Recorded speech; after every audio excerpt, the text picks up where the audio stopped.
Hello everyone, I C.A. Sujaya once again welcome you to PMT YouTube channel. In our last video, we have discussed the definition of aggregate turnover, what it includes and what it excludes. Going further, today we will see some of the practical aspects while determining the aggregate turnover. First question which comes to our mind when we go to determine the aggregate turnover is whether my aggregate turnover as per GST should match with my profit and loss account turnover, and the answer is no.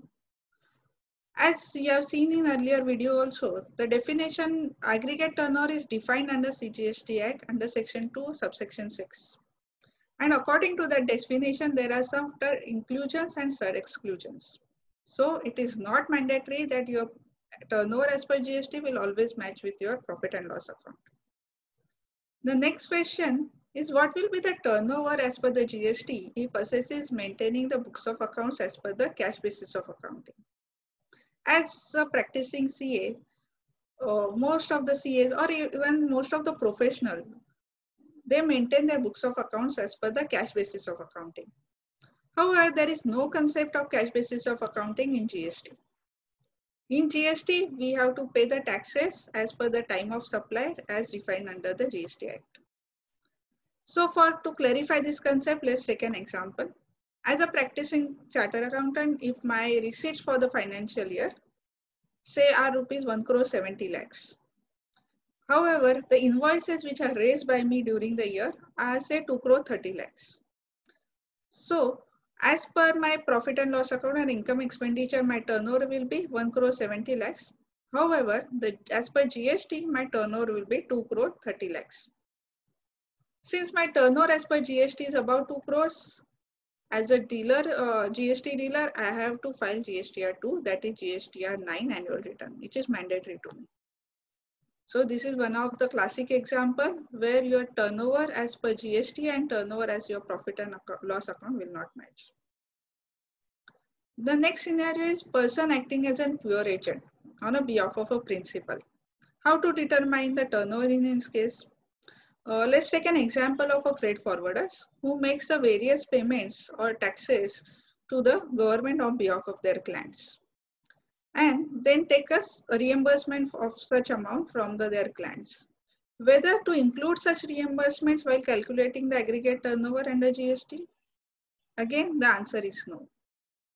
If any person makes any payments on behalf of these clients as a pure agent, and takes the exact amount of reimbursement, I am repeating, he takes the exact amount of reimbursement, then such transaction is covered under the pure agent transactions and it will not be included in the turnover under the GST.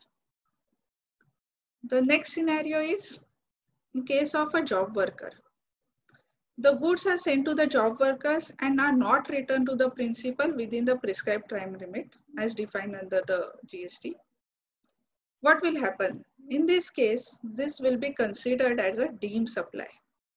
And the principal is required to raise the invoice in the month in which such time period expires. That is 1 year or 3 years in case of capital goods. However, over here is one point one has to keep in mind. The time of supply will be the actual date of supply of such goods. So it's not the date on which the period expires, it will be the date on which the actual goods are supplied from principal to the job worker, and the tax liability will be arrive on that date, and one have to pay the interest from that date till the date you raise the invoice. The principal raises the invoice for the such supply.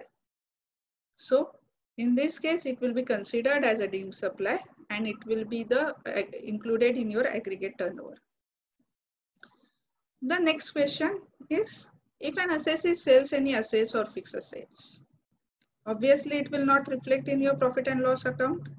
So it is not part of your audited balance sheet on profit and loss account.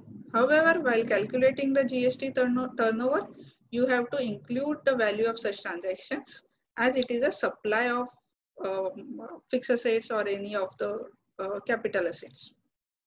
So I hope this has clarified most of your doubts while calculating the aggregate turnover. If you like this video, please subscribe to our channel and please click on the bell icon for the further updates. Thank you.